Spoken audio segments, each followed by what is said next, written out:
Assalamualaikum warahmatullahi wabarakatuh.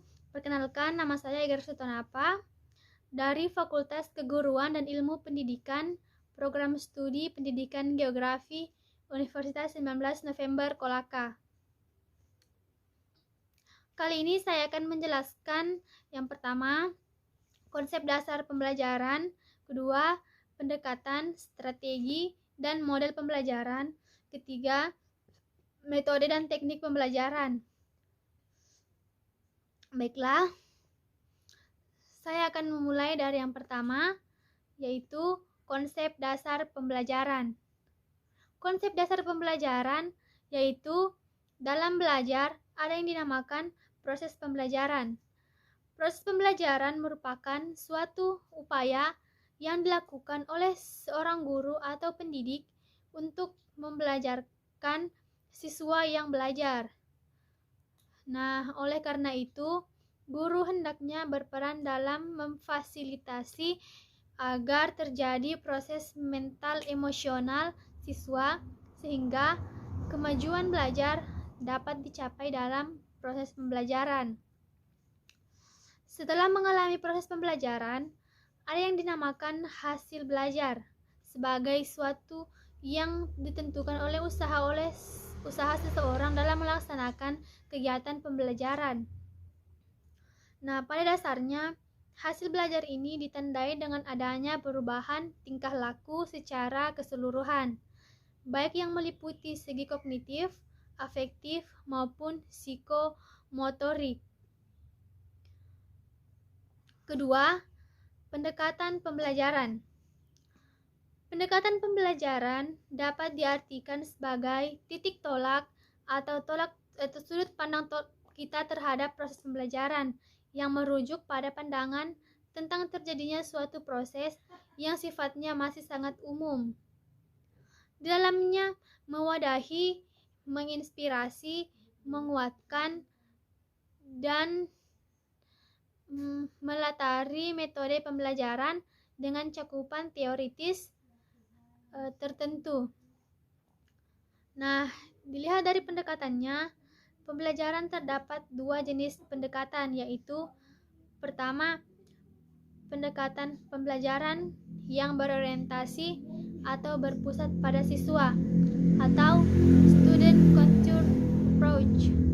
Dua, pendekatan pembelajaran yang berorientasi atau berpusat pada guru atau teacher contour approach.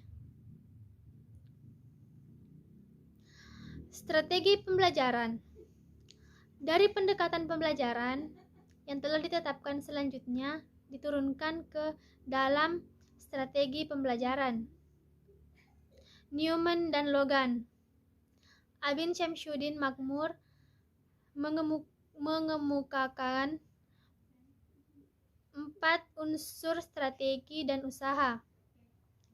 Dari setiap usaha, yaitu pertama, mengidentifikasi dan menetapkan spesifikasi dan kualifikasi hasil output dan sasaran yang harus dicapai dengan mempertimbangkan aspirasi dan selera masyarakat yang memerlukannya.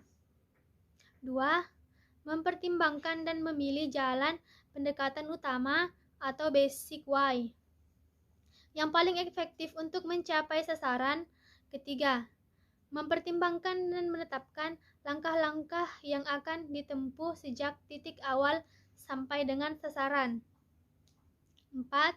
Mempertimbangkan dan menetapkan tolak ukur dan patokan ukuran yang untuk mengukur dan menilai tahap keberhasilan usaha. Jika kita terapkan dalam kontur pembelajaran, keempat unsur tersebut dapat diterapkan jadi 4. Pertama, menetapkan spesifikasi dan kualifikasi tujuan pembelajaran, yaitu perubahan perilaku dan pribadi peserta didik. Kedua, mempertimbangkan dan memilih sistem pendekatan pembelajaran yang dipandang paling efektif. Ketiga, mempertimbangkan dan menetapkan langkah-langkah atau prosedur, metode dan teknik pembelajaran. Keempat, menetapkan norma-norma dan batas minimum ukuran keberhasilan atau kriteria ukuran baru keberhasilan. Model pembelajaran. Apabila antara pendekatan strategi, metode, teknik, dan bahkan taktik pembelajaran sudah tercapai menjadi satu kesatuan yang utuh, maka terbentuklah apa yang disebut dengan model pembelajaran. Jadi, model pembelajaran pada dasarnya merupakan bentuk pembelajaran tergambar dari awal sampai akhir yang disajikan secara khas oleh guru.